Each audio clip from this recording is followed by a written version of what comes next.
Alô pessoal, mais um podcast da SIC, aqui nos canais da entidade, hoje com o Dr. Rafael Bigaton, ele que é especialista em direito tributário. Doutor, é um prazer tê-lo aqui para bater um papo com a gente.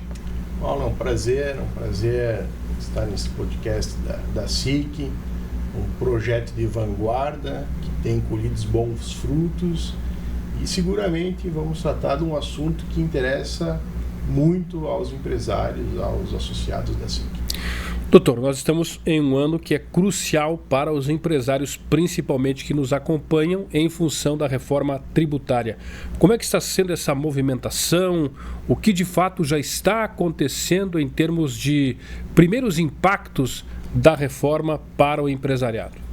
Muito bem, Paulo. No primeiro badalo do ano de 2026, a reforma tributária startou. Evidentemente, esse ano é um ano de ajustes finos pelas empresas. Em 2027, os primeiros avanços da reforma tributária se implementam com a praticamente retirada do PIS, COFINS e IPI, ascendendo no cenário, então, a tributação denominada CBS, que é a Contribuição sobre Bens e Serviços. E também, já em 2027, até o ano de 2033, a gente vai ter a implementação do IBS, que é o Imposto sobre Bens e Serviços, que por sua vez vai substituir o ISSQN e o ICMS. Esses dois novos tributos, essas novas figuras jurídicas, IBS e CBS, eles compõem o IVA brasileiro, que é o IVA dual brasileiro. É importante deixar registrado aqui para as empresas, sobretudo para os associados da SIC, que o ano de 2026 não é um ano de espera. Muito pelo contrário, talvez seja mais importante a preparação no ano de 2026, a análise de contratos, ajustes de contratos, filtros de fornecedores, observar e constatar se o teu fornecedor está no lucro presumido, real, simples, porque isso tudo vai fazer muita diferença no momento da apuração do crédito e do pagamento do tributo. Quanto mais crédito você tiver na tua porta de entrada da tua empresa, menor vai ser o débito. Porque hoje eu observo, atualmente estou com 24 anos atuando para empresas, advogado de empresas, é que muito se relevou nesse período para as empresas do Simples, para as empresas do lucro presumido, essa questão do ajuste fino contábil e fiscal. No entanto, com o advento desse IVA, essa situação de amadorismo ela não vai mais poder perpetuar. Ela precisa encampar desde logo por um regime de profissionalismo extremo. Doutor, o IVA nada mais é do que a unificação dos impostos que o senhor citou, ou seja, em tese viria ou está vindo para simplificar, para facilitar a vida do empresário e do cidadão na questão tributária. Seria isso? Exatamente. Eu sou um cara bastante otimista com a questão do IVA. Há opiniões contrárias, mas eu ainda acredito que ele vai simplificar na medida em que a gente tem hoje 26 legislações que tratam do ICMS, 27 do Distrito Federal, 5.500 e tantas legislações que tratam do ISSQN, que são dos municípios. Nós temos uma lei geral, vamos botar assim, que trata do PIS, outra lei geral que trata do COFINS e uma infinidade de outras normas que vão tratar do PIS, COFINS e do IPI. Então, considerando todos os ajustes que evidentemente hão de ser necessários realizar na implementação, que até o governo aceita essa daí, que é o ajuste fino de alíquota, calibragem é o termo adequado que eles têm utilizado, mas há uma tendência de inicialmente se aumentar os problemas, sobretudo porque nós vamos ter os dois sistemas andando juntos até 2033, quando daí só vai ser o IVA. Então há uma complexidade extraordinária nesse momento aqui, porque a gente vai ter esses dois sistemas, mas a tendência é que no espaço e no tempo a coisa fique muito mais fina, muito mais clara, simples E o mais importante para mim é a segurança jurídica, que o empresário vai saber quanto paga, para quem paga, o montante que deve ser pago, sem ter tantas complexidades de glosa futura, enfim, a tendência é diminuir. Bem, um dos grandes problemas enfrentados pela classe empresarial é a alta carga tributária que assola o país e que dificulta o desenvolvimento das empresas. Com a reforma tributária, o que se pode esperar? Redução, aumento, estabilidade? O que se espera? O que o senhor espera como um advogado especialista nessa área?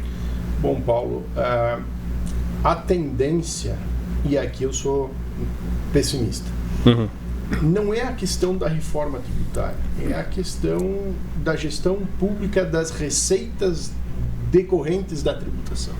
Certo. Esse é o grande problema. Então nós temos recordes de arrecadação, sobretudo no âmbito federal, e a gente vê a dívida pública aumentar. Então, por um lado, nós temos uma arrecadação muito grande, por outro lado, a porta ela se abriu demais. Os gastos públicos estão desestruturados, sem freios, não está tendo a cirúrgica segregação de gastos extraordinários. Eu observei esses dias aí que no cartão corporativo do Executivo Federal nós tivemos aproximadamente 50 mil reais de gastos por dia. É uma coisa que não se tem registro na história da República do Brasil. Então, o problema não é a reforma, é a gestão dos recursos públicos. E aí a gente precisa evoluir ainda muito como sociedade brasileira. O senhor atende, claro, muitos empresários, como disse aqui no início da nossa entrevista. O que o senhor tem sentido? Qual é o feedback nesse princípio, né, de operação da reforma tributária? O senhor tem sentido que os empresários estão receosos, estão com muitas dúvidas ou até mesmo tem um certo temor das consequências dessa reforma? A bem é verdade que muitas empresas ainda não se atentaram a que houve essa mudança, né? Mas também aos empresários que já estão muito bem preparados. Então a gente tem essa situação antagônica até de perfil, né, de empresas. Enfim, algumas gostam de ter mais segurança, outras previsibilidade, ou as duas coisas, e tem aquele que gosta de matar por dia cada leão que aparecer. O grande problema aqui com a reforma tributária, Paulo, é que a gente não vai mais conseguir matar o leão. Tu vai ter que fazer um leão por dia, eu digo, né? Nós vamos ter que estar preparados como especialistas aqui, metal mecânica, tem que estar preparado, tem que compreender a regra jurídica tributária. Petits comitês, pequenos comitês tributários vão de ser criados nessas empresas, sei lá, do comércio vai ter que ter, a gente vai ter que fazer uma engenharia para se adequar a essa nova realidade. Quem não, honestamente, quem não estiver preparado para 2027, a dificuldade de manter o negócio vivo vai ser muito forte mesmo. Não interessa se tem caixa elevado ou se tem ativos importantes. O fato é que a reforma tributária ela traz uma nova visão. Para você ter uma ideia, não sei, acredito que deve ter uns 20 mil auditores fiscais no Brasil todo. Eu estimo esse valor aí de pessoas, mas o fato é que em 2027 nós vamos ter milhões de fiscais, porque eu vou estar te fiscalizando, porque se você não pagar o tributo eu não ganho crédito, a TV Concórdia vai estar fiscalizando, a SIC vai estar fiscalizando, todo mundo, é uma rede de fiscalização absurda, porque senão, se você não tiver uma fiscalização, uma diligência muito feroz contra o teu fornecedor, no final das contas você está se punindo com uma carga tributária maior, de modo que o grande receio que eu tenho e eu vejo dos empresários que já estão se preparando é de que o trabalho é muito grande. São 14 pilares no mínimo de observância para as empresas estarem preparadas para 2027. Vamos botar o seguinte, não apanharem tanto. Quem não estiver preparado, o lutador de MMA, o lutador de boxe, ele tem que treinar para ir para o combate. Mesma coisa o empresário. Ele vai ter que se preparar para essa reforma. O senhor tem ministrado muitas palestras a respeito, né, como um especialista no assunto, e nesses encontros, nessa troca de informações, quais têm sido as principais dúvidas levantadas pelos empresários e pelos cidadãos de forma geral? A principal dúvida é a alíquota. Qual vai ser a alíquota efetiva? E se vai ter aumento da carga tributária, que eu acabei não respondendo. Então, o aumento da carga tributária, a ideia, o princípio geral da reforma tributária é não existir aumento da carga tributária. Infelizmente, como eu até já antecipei, eu não acredito nisso. Não tem como. E eu explico. O setor da indústria vai reduzir a exação tributária, vai diminuir a tributação. Só que ela apanhou historicamente. Eu digo historicamente porque em 1966 o Código Tributário Nacional foi consolidado. Então, desde 66 a indústria brasileira foi maltratada. Tá? E agora ela está sendo tributada de forma mais justa. Só que essa relação temporal, ela não vai do dia para a noite se reduzir a toda a carga tributária que supostamente a indústria vai receber.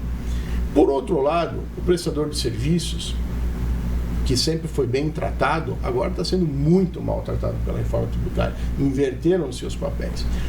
Então, o prestador de serviços, ele vai ter um aumento da carga tributária absurda. Vou dar um exemplo aqui. O prestador de serviços do lucro presumido, uma regra geral, é 11,33% a carga tributária. Então, se você faturar 100 mil, 11.300 e alguns quebradinhos vai ser a tua tributação hoje, 2026. Em 2027, a tendência é ser só o PIS, COFINS, ICMS e ISS-QN, porque no prestador de serviço da advocacia, por exemplo, não tem o IPI e não tem o ICMS. Então, em 3 tributos, que hoje é 3,65, vai para 20. Sobrou o imposto de renda, contribuição social, para o lado de fora. O adicionado de 10%, então vai ter um aumento muito grande para o prestador de serviço, e isso daí assusta a todos os empresários, porque todo mundo precisa de uma forma ou de outra do prestador de serviço, ou seja, a indústria que vai ser beneficiada, o setor bancário não vai ter tanta diferença, embora eu até tenha um projeto de lei aqui que tende a aumentar algumas situações. As casas de apostas eu acho que tem que ser muito mais bem tributadas. O setor da agroindústria está um hiato sobre se vai ter aumento de carga tributária ou não. O setor do cooperativismo tem um capítulo específico que a gente é muito forte aqui do cooperativismo. Aparentemente vai se manter isonômico o aumento da carga tributária. O produtor rural, eu acho que se eu falei eu não recordo, mas até um determinado faturamento, se eu não me engano, perto dos 300 mil, não vai ter carga tributária aumentada. Depois disso daí vai precisar fazer um trabalho muito forte. Então, o comércio que está no simples, que faz a venda B2C, que eles falam Business to Customer, ou empresa para o consumidor final, esse não vai ter aumento de carga tributária direta, né? Agora, se a empresa estiver no simples e estiver no meio, ou no começo ou no meio da cadeia do produtivo ou do comércio, eles vão sentir muito, eles provavelmente vão ter que sair do simples se quiserem se manter. Então, são variantes muitas para se fazer uma análise, uma abordagem para o empresário compreender. Doutor, excelente, né, as suas observações. Ficamos muito gratos pela sua presença aqui no nosso podcast. E reforma tributária é um tema que, evidentemente, interessa e impacta fortemente na vida dos empresários. Obrigado pela sua presença. Obrigado, Paulo. Obrigado a SIC pela oportunidade. E estamos à disposição. Quando tiverem mais vezes, a gente sempre vai vir aqui com vocês. Dr. Rafael Bigaton, conosco, nosso convidado do podcast dessa semana. Até a próxima. Um abraço.